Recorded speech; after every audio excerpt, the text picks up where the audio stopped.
साबिक वजीर और पीपल्स कॉन्फ्रेंस के लीडर बशारत बुखारी का कहना है कि इलेक्शन कमीशन के पास जम्मू कश्मीर में इंतखाबात में ताखीर का कोई बहाना नहीं है। चीफ इलेक्शन कमिश्नर के एक तबसरे का हवाला देते हुए बशारत बुखारी का कहना है कि जम्मू कश्मीर में इंतखाबात अब मुनक्किद होने चाहिए।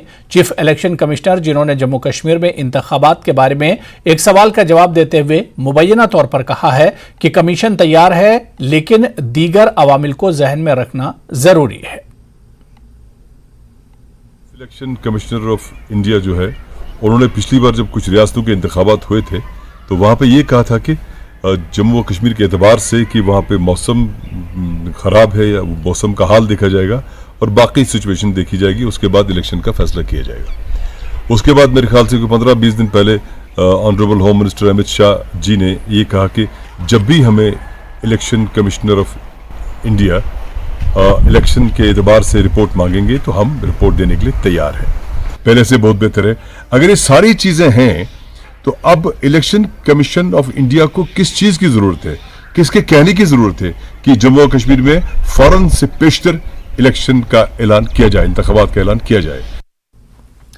उधर जम्मू कश्मीर नेशनल कॉन्फ्रेंस के तर्जुमान इमरान नबी डार ने न्यूज़ 18 से बात करते हुए कहा कि जम्मू कश्मीर में असेंबली इंतखाबात के इनेकाद में मजीद ताखीर अफसोसनाक है और इलेक्शन कमीशन ऑफ इंडिया के किरदार पर एक बड़ा सवालिया निशान लगा देता है। उन्होंने कहा कि हम इलेक्शन कमीशन से तवक्को कर रहे थे कि कर्नाटक के इंतखाबात के साथ जम्मू कश्मीर में असेंबली इंतखाबात का ऐलान करें, लेकिन हमें हैरत और मायूसी हुई। साल का जो हम एक्सपेक्ट कर रहे थे कि election commission of India Karnataka assembly election के साथ जम्मू कश्मीर असेंबली इलेक्शन का भी अनाउंसमेंट करेगी, लेकिन अफसोस से कहना पड़ रहा है वो अनाउंसमेंट सुनने को मिली नहीं और हम हैरान हो गए। मतलब सब ने ये उम्मीदें बांध के रखी थी कि यही मौका था अभी इलेक्शन अनाउंस होने का। अब ये बात समझ नहीं आ रही है कि चीफ इलेक्शन कमिश्नर ने जो बात कही कल कि वैक्यूम है, पॉलिटिकल वैक्यूम की उन्होंने बात कही और फिर सरप्राइजिंगली वो खुद इस पॉलिटिकल वैक्यूम होने को बनाने का हिस्सा बन रहे हैं। ये कुछ बात समझ नहीं आ रही है। दूसरी बात, जो हमारा ऑल पार्टी डेलीगेशन भी मिला कुछ टाइम पहले चीफ इलेक्शन कमिश्नर साहब से, उस टाइम पे तो ये जो इलेक्टोरल रोल समरी जिसकी वो रिवीजन की बात करे, सेकंड समरी रोल, उस टाइम पे डेलीगेशन के साथ उस चीज़ के बारे में कोई बात नहीं की गई। उनको ये नहीं बोला गया कि हम फिर से रिवीजन किया करेंगे।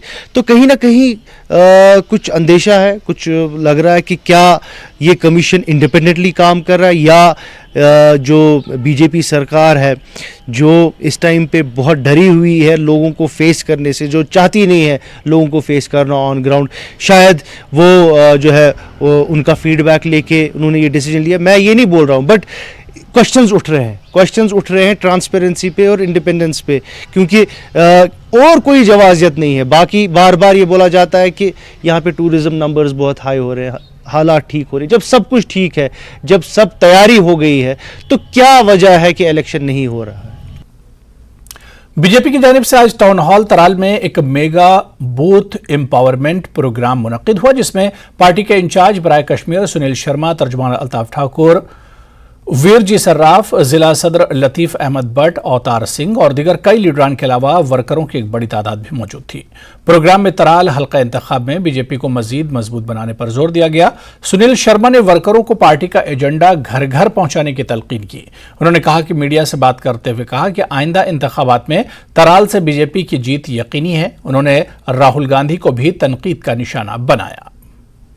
बूथ एम्पावरमेंट प्रोग्राम में काफ़ी व्यस्त है और जिस प्रकार से जम्मू प्रोविंस में भारतीय जनता पार्टी सक्रिय है, एक्टिव है, उसी तर्ज पे कश्मीर में भी बहुत सारी सीट्स को हमने शॉर्टलिस्ट करके वहाँ पे भी ये बूथ एम्पावरमेंट प्रोग्राम चल रहा है। और आज इसी की कड़ी में यहाँ पुलवामा की जो हमारी बहुत ही इम्पोर्टेंट सीट है बीजेपी के लिए, दैट इज़ त्राल, जिसको हमने फोकस किया है, जो हमने जीतनी है, इस त्राल की इस धरती पे भी आज बीजेपी के बड़े ही इम्पोर्टेंट जो इस बूथ एम्पावरमेंट प्रोग्राम में जो लोग लगे हैं उनको बुलाया था और उन्हीं की एक रिव्यू मीटिंग थी कि हम कहाँ पे हैं और फर्दर हमने कितना क्या काम करना है।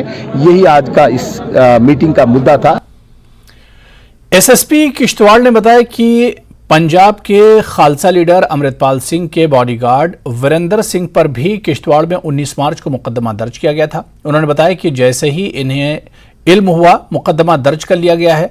उन्होंने कहा कि वो इस मामले की जांच करेंगे, अगर मुमकिन हो तो पंजाब पुलिस से भी राब्ता किया जाएगा। उन्होंने बताया कि यहां के डिस्ट्रिक्ट डेवलपमेंट कमिश्नर ने 2014 में बंदूक का लाइसेंस जारी किया है और इसी गन को पंजाब में भी इस्तेमाल किया गया है। कई अजला में इस बंदूक के लाइसेंस की तजदीद हो चुकी है। किसी बुनियाद पर लाइसेंस जारी किया गया है, इन तमाम उमूर की जांच होगी। किन सर्कमस्टांस में गन लाइसेंस इस बंदे को इशू है, जिसकी यूनिटी यहाँ नहीं थी पोस्टेड, और 1906 रेजिमेंट का जवान था जो 2015 में टर्मिनेट भी हो गया, और ये उसके बाद गन लाइसेंस रेगुलरली रिन्यूअल हो रहा है। तो it has been validated up to 2025। So Ramban से, पुंछ से, रियासी से, बारामुल्ला से, कठुआ से।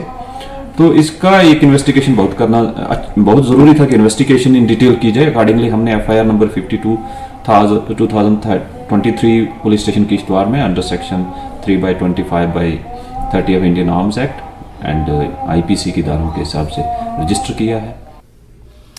State bank rural self employment training institute ने लेह में 30 रोजा प्लम्बिंग और सैनिटरी वर्कशॉप और 10 रोजा फास्ट फूड वर्कशॉप का इनेकाद किया।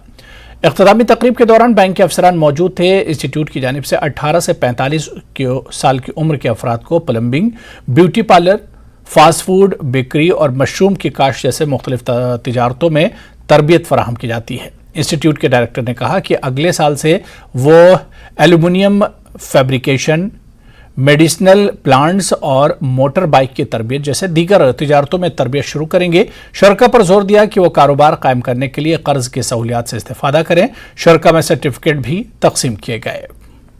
RCT में बहुत सारे ट्रेड्स पे ट्रेनिंग दी जाती है। जो RCT एक्चुअली क्या है, rural self employment training institute है, जहाँ पे 18 to 45 ईयर्स एज के जो अनएम्प्लॉयड यूथ है who can read and right, उनको हम ट्रेनिंग्स प्रोवाइड करते हैं। अभी फ़िलहाल जो आज हमारा वैलिडेशन प्रोग्राम था, जो एक्चुअली 2 ट्रेड के प्रोग्राम जो हमने कंप्लीट किए थे। एक था 30 डेज़ का प्लम्बिंग एंड सैनिटरी वर्क्स, और एक था फास्ट फूड स्टॉल का जो 10 डेज़ का था, जो 23 को complete. Jammu Kashmir Ladakh high court के chief justice N Koteshwar Singh ने पुलवामा दौरे के दौरान जिला पुलवामा के निक पंचायत हल्के में लीगल एड सेंटर का इफ्तिताह किया। चीफ जस्टिस ने इस मौके पर अपने खिताब में कहा कि लीगल एड सेंटर से आम लोगों को पंचायत लेवल पर अदलिया की काफ़ी सहूलियात दस्तियाब रहेंगी। इससे कबल चीफ जस्टिस ने डोगरी कॉलेज पुलवामा और निक्स इलाके में शजरकारी करते हुए चिनार के पौधे लगाए। DC पुलवामा बसीरुल हक चौधरी भी इस मौके पर मौजूद थे। बहुत सारे चीज़ें हैं जो हम 5 मिनट में बोल सकते हैं। ये डिले जो है ना, ये बहुत प्रॉब्लम है इसमें, सिर्फ जम्मू कश्मीर की बात नहीं है, बहुत एक है। तो हम कोशिश कर रहे हैं, बहुत हमारे सुप्रीम कोर्ट की उनके गाइडेंस से हम लोग बहुत कोशिश कर रहे हैं, डिजिटाइजेशन कर रहे हैं, कोशिश कर रहे हैं, ट्रेनिंग कर रहे हैं, प्रोसिक्यूशन का भी ट्रेनिंग है, लॉयर्स का भी ट्रेनिंग कर रहे हैं, जारी है। ये डिले जो ऐसी चीज़ है, एक ही कोई एक फैक्टर नहीं होता है, बहुत सारे मल्टीपल फैक्टर्स हैं। ये हम लोग कोशिश कर रहे हैं जितने से जितने संभव उनको सॉल्व करने का जारी है।